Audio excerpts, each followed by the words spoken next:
On today's show, we are talking Queens with a Cause. Listen, I'm so excited. We're at the beautiful Westgate Lakes Grand Resort here in Orlando, Florida. I'm sitting down with April Lufriu. She's Mrs. World, and also the reigning Mrs. Florida America, Melissa Parker. Listen, these moms are on a mission. You're going to be so blessed by their stories of perseverance, how they've overcome life's obstacles, and you're going to be encouraged to live outside of your comfort zone. Stick around for this inspiring episode of The Authentic Living Show.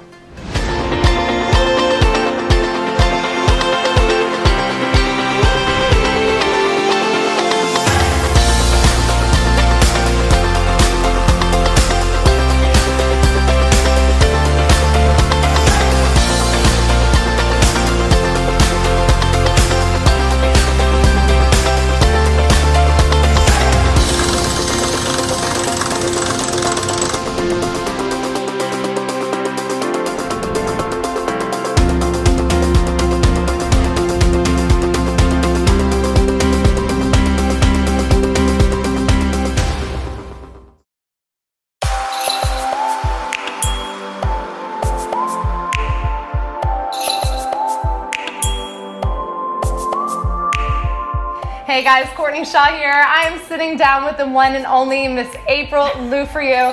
Not only is she Mrs. World, but she is a mom, she's a wife, she's an advocate for the blind community. She's a TV host, a model, and an overall powerhouse. You know, I love to call her my Miyagi, and I'll tell you a little bit why.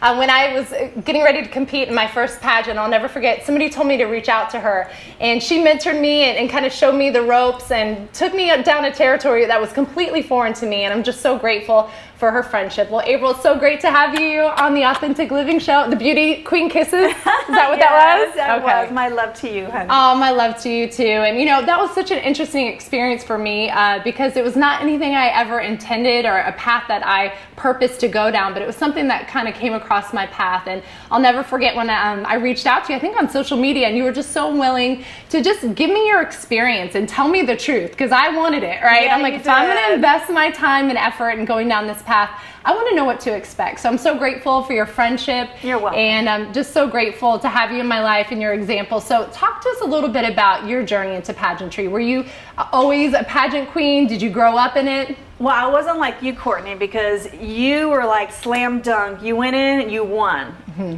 I was never like that. It took me 22 years to win a pageant. Okay, stop right there. You said 22 years. 22 years. So I started competing at 19 just because, you know, it's a fun thing. Girls want to be glamorous. They want to have the experience of being like a princess. So I competed, and I was always either top 15 or runner-up. Never won. And then when I got married and found out there were pageants for married women, I was like, oh, what? We're not old and washed up and barefoot and pregnant. You know, we have a purpose. So when I found the system that I wanted to compete in, I found the America system, and I felt like it suited me perfectly.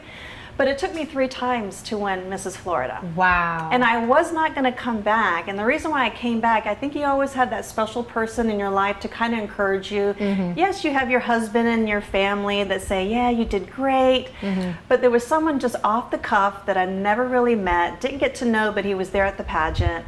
And I still praise him to this day because he reached out on Facebook and told me that I won interview. Now, why that was so important to me, because I was so afraid to speak in front of people, to speak publicly.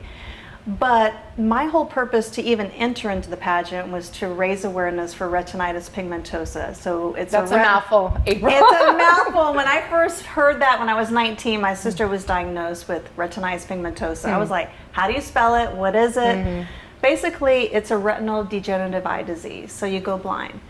So going back when I was 19, my sister was diagnosed, and back in those days, it was pretty much kind of like a death sentence. They told you, go home, learn Braille, prepare to go blind. Wow. So going through all those years of seeing her just progress and deteriorate was hard. Well, I always say history repeats itself. Because the day my mom walked in that door with my sister with her diagnosis, I mean, she was pale, she couldn't speak, she was devastated. In 2010, I wore those shoes. Coming back from a regular eye exam with my son, the doctor suspected something. And it was funny though, because in 2007, I started the Vision Walk for the Foundation Fighting Blindness to support my sister. Wow. And I always believe that God has a plan for you. So he put me on that path to advocate, to support many other people going blind, to prepare me. So tell me about your platform too as Mrs. Florida America and Mrs. America and Mrs. World and beyond. All right, so the number one reason why I even wanted to enter into the America system and represent married women was to be a voice for the visually impaired and blind community. My kids were diagnosed with retinitis pigmentosa, which is a retinal degenerative eye disease that progressively you go blind. Pretty much when you hit 40, you're going to be blind. So my kids were 6 and 10 when they were diagnosed. I was devastated.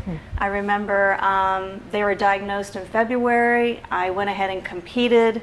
I didn't win, and I went back because someone encouraged me, because they said I won interview. And winning the interview portion to me was huge, because I was afraid to speak in public. I had this, just terrible fear of just being myself. However, I feel that when you advocate for someone else or for something that's a greater cause, you're not talking about you. That's right. You're talking about your kids, so you become this warrior and this fighter, and it showed. So I went back the following year, and I had all my guns in place, and I was kind of like an athlete. Instead of being conditioned physically, which is so important, I really conditioned and physically prepared myself mentally, emotionally, so I can go in there and really know who I was. And when you know who you are and what you're standing for, it makes a huge difference when you're in front of the judges. And It's I'm so here true. fighting for my kids. So I ended up winning Mrs. Florida America, and I Wow. never won a pageant ever before in my life. Isn't that something? It was amazing. Delay is not denial, right? Yes. And sometimes I think too in life, rejection is just God's way of redirecting us. Well, I think it's a great way for you to either get up and fight and want it more, be hungry, or you're going to be the opposite and just kind of give up and say, oh, I can't do it. So it's a learning process, and I'm glad I failed because it made me a better person. But I'll never forget being on that stage, and you're going to interview Renee here shortly. But Renee approached me on stage, and I'm here basking in this victory, because I've never won anything before.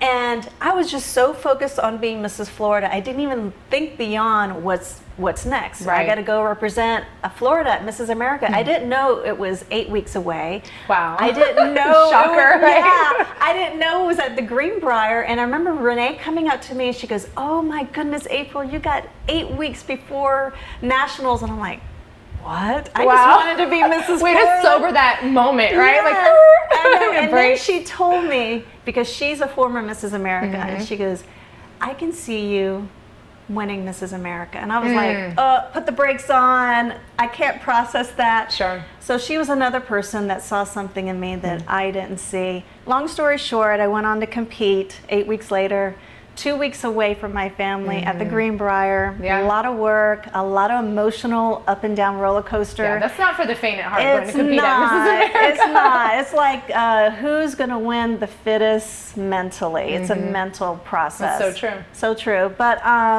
as history tells, I ended up winning Mrs. America.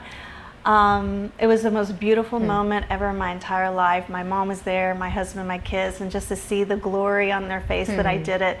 But everything started right away. I mean, from interviews, TV, the traveling. I traveled representing the Foundation Fighting Blindness as an advocate. I think I traveled 100,000 miles. That's incredible too, because Yeah. a lot of people perceive beauty pageants. So you get this beautiful, crown and this sash, and you're parading around, and Yeah. everybody's doing everything for you. But that was one of the things that I really appreciated about you when we spoke, is you just gave me the authentic, real deal truth. Like, Court, you're gonna have to roll up your sleeves and run your race. Really, your main focus with all of this was really advocating for the blind community, but also you've been able to be a recipient of getting some specific treatments for your family too. So kind of give us an update on your sister and your son and where they're at and where they're on their journey of just fighting blindness. Yeah, so when I won Mrs. World, I did have the opportunity to go internationally, visiting Vietnam and China, and every appearance I made, I was very specific.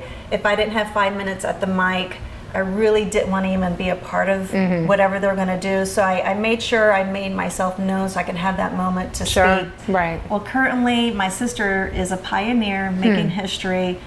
in a stem cell trial. And That's I actually incredible. leave in 2 weeks to take her back to one of her last visits, and it's great. It gives me so much hope. And I haven't announced this yet, but about a month ago, my son, I started with the first step of doing the paperwork and entering him into a gene therapy trial. It's hard to see, you know, your kids ending up in that situation, but knowing now, it's kind of like everything's coming to light, you know. There's probably someone listening right now that maybe their child isn't dealing with blindness or a family member, but they have some type of health diagnosis and it's debilitating and devastating. What words of encouragement would you give them to keep on fighting the good fight of faith? I'll be honest, I do wake up anxious and fearful first thing in the morning. So I want people to realize I am human, and I do have those moments of feeling insecure. Sure. Talking about your problem to someone else and just releasing that is a great way to heal your heart and heal your soul. So don't keep it all in. We're all here to support each other as humans, you know, no matter what you're dealing. We all have stories. Oh, it's so we true. all have stories. We so do. yeah, I'm a mom on a mission. You are, and you know, long after your reign has gone in the past, you're still running your race. I still, you know, yeah, my reign's over, but I still fight the blindness issue, the visually impairment.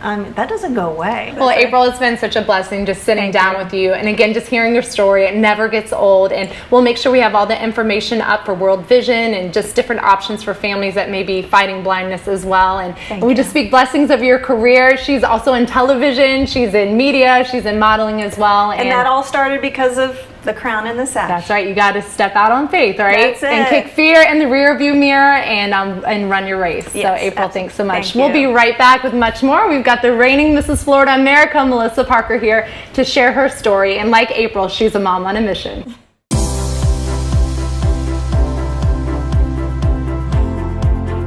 Hey guys, Courtney Shaw back here. I am now with the reigning Mrs. Florida America, the beautiful Melissa Parker. Cool fact about Melissa and I, we actually competed the same year that I was crowned Mrs. Florida America. So she is a mom on a mission, much like April. She has a son that was diagnosed with autism, and she has a passion to fight bullying as well.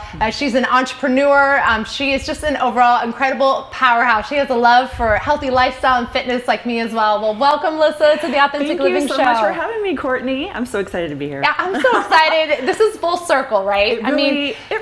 It's awesome. Oh my I kind of gosh, was it's trying so to go back special. in my mind earlier about that experience because I don't know, was that your first pageant that you'd ever competed in 2014? As a married woman, yes. So Wow. I did pageants when I was growing up. Okay. And then when I had preteen, I was a shy girl. And so you had to speak more on stage, Yeah. and it kind of got in my head. So I turned into sports. Yeah, so I just took a break from pageantry. So you and I were kind of more on the athletic type, right? I mean, you'd Exactly. experienced that previously. Yeah. And it was totally foreign territory for me. And I was like, what am I doing here? What's my remember purpose? it so well. But one Yeah. of the things I think that I've taken away from pageantry, and truly is, and especially with married women, because we all have lives, right? We have responsibilities, we have bottoms to wipe, we don't parade around in our crown and sash all the time. But it's the friendships and just even being able to watch each other run our reigns and live our lives and make an impact in the community. It really is a strength that you find from one another. Right, it definitely So is. I want you to talk a little bit about your platform as Mrs. Florida, Right. because you really have a personal platform and it's tied into your son. So tell us a little bit about that. Yeah, so my son Brendan is 12 now, and he was diagnosed with autism at 4, although being a registered nurse, I noticed the signs way before that. But it just took us a little bit of time. We went ahead and got him therapies, but we didn't go for that diagnosis until he was 4. And then we supported local causes in our community, but we wanted to do more. And so that's when I really started to put myself out there. And right about that time, a friend of mine had introduced me to the Mrs. Florida America pageant. Wow. And I just felt like it was something God given to me, you know. Right. So it was just an amazing opportunity. But for me, I cried that day. So tell me when you and your husband first knew that there were some off signs with your son. Right. Well, Brendan was 4, and I had already noticed that there were signs of autism happening, being a registered nurse. But my husband had a little bit more, trouble accepting it. So we got services for him. We started with therapies, and then, it wasn't getting any better. It was actually getting worse. So we went ahead and got that diagnosis so that we could start ABA, which is Applied Behavioral Analysis therapies for him. And that got us into the Scott Center for Autism and Child Development. And that is when I really started building a community of families, to help me through it. Because being a mom, being a nurse, I thought I could fix it. Sure. I thought I could fix it, and I couldn't. Not only were you going through this process with your son and you were getting his help, but you felt really this mandate and this call on your life to say, you know what, I'm going to start a foundation and do something about this and provide resources for families that are battling this. Right. Yeah, and so that's exactly what we did. He got to a certain age where he aged out of the one-on-one ABA therapies there. And being big into sports, my husband and I both are, we started out with that. So we started out with a T-ball team. That's we awesome. weren't quite sure how our foundation was going to take effect. This was all kind of, a work in progress. But then I was introduced to the Mrs. Florida America pageant, and everything just kind of fell into place there. I set a goal, and building my foundation was part of that goal. And so did I win that year? No, I didn't win that year. But I had so much more than just winning. And that's what I tell women, every day. So they go in thinking, I could never win a pageant. But I say, you know what? It's so much more than that. For me, I was afraid to speak on stage. It was debilitating, just to even get one-on-one with a judge and do, it can be overwhelming. Absolutely. It really was. I mean, who wants to put themselves on display to be rejected, right? Exactly. And to be analyzed and feel like you're picked apart. Exactly. It takes a lot of courage. It does. But I was at the point in my life when I was ready for that. I was ready for a challenge, and that's exactly what I did. So did I win that year? No, I didn't. But I went back, and I went back, and I went back. It took several years before I won this Mrs. Florida crown. And I'm so proud of myself, for going out there, putting myself out there, conquering my fears so that I can do that. And not only that, we have built this foundation into such an amazing thing for our community. So, I'm just so very proud. It's incredible, and I think there's such a message in persistence too, and even April and I talked about this. Delay is not denial, and I think God's timing is perfect. When we wait on Him, when we trust Him, and then we realize it's not even about us being rejected. It's just not time yet. But when your due time comes, you can enjoy it, you can maximize it and leverage it. And I think that's one of the things that I've just respected so much about you is that it's not about the pomp and the circumstance. Yes, there's aesthetic beauty associated with beauty pageants, but it's really about the heart and the mission. And so talk to us a little bit about the Parker Foundation and some of the cool things that you guys have been able to do. So we have 3 fully funded programs. Everything that we do is free for families. That's because amazing. We know how expensive it is having a child with special needs. So we have sports, arts, and education. So we do anything that a child would want to do. We incorporate their siblings, we incorporate their families. It's a whole family-centered platform. And we just want to offer an open, welcome, loving environment for these families, because I know how I was when we first heard that diagnosis. I just went into myself. I segregated myself from all of my family and friends. I got into a deep depression, and you have to know that you need other people, and you need to be able to trust other people to help you through these tough times. And so that's what we want to be able to offer our families. And so we do T-ball, we do basketball, we do swimming, because children with autism are at high risk for drowning. That's so true. So we have swimming programs, we have volleyball, basketball. I mean, anything that you can imagine that a child would want to do, we do it. We do it adaptive for every single level. So we're always looking for different individuals. We do offer free services, and so we do that through our buddies, our volunteers, and other local organizations and sponsors. That's incredible. I love, Melissa, that you've been able to turn your personal pain into purpose and create a platform and environment for so many other families to have a safe place. And I think it's just infusing that joy in the journey, because it doesn't take away the devastation of the diagnosis. It doesn't take away the daily struggles depending on what spectrum your child child is, you know, when it comes to autism. Some are mild and some are very severe. It's true. And I'm so blessed by your persistence. And I think there's something to be said for that. And I think a lot of times in our day and age,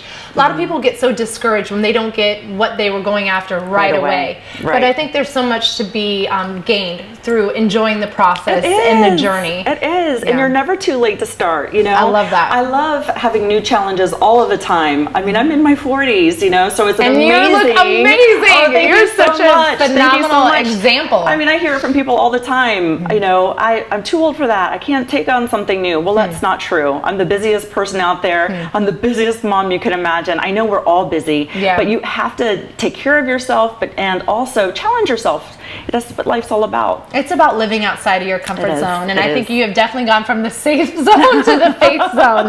And I don't think it ever ends. Well, what words of encouragement would you have for somebody listening right now that maybe just got that diagnosis for their child, and they're in that same place that you were, where they just shut everything off and they were just paralyzed by fear? What words of hope would you instill in them today? First off, it does get better. I mean, it was really difficult when Brendan was going through it at 4.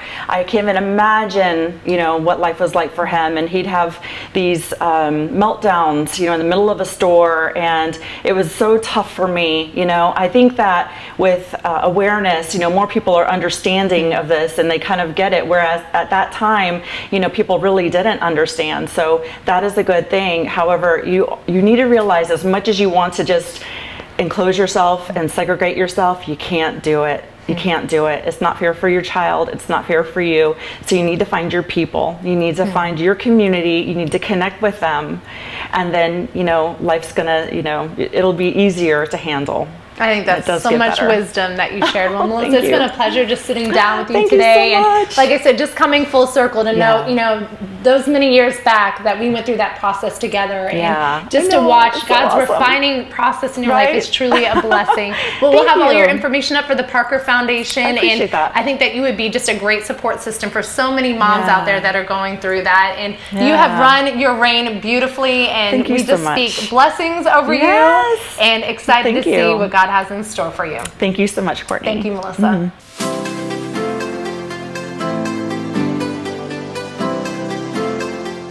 Wow, what a special Authentic Living show today. You know, I couldn't help but reminisce and go down memory lane of the time that I was crowned Mrs. Florida America. It was such a pivotal moment in my family's life, but you know what? It was just the beginning of a beautiful adventure. I think April set such a good example for us of never giving up, of being persistent. I mean, my God, it took her 22 times to capture a crown. But what she's been able to do with that platform for her family and so many other people that are battling blindness is truly incredible. And Melissa Parker is an absolute powerhouse. I love that she's a mom on a mission. If you have a child that's battling autism, we're gonna have all the links up. She can be a great inspiration to you as well. So my passion in my heart is that you live outside of your comfort zone and find your authentic voice and share it with the world.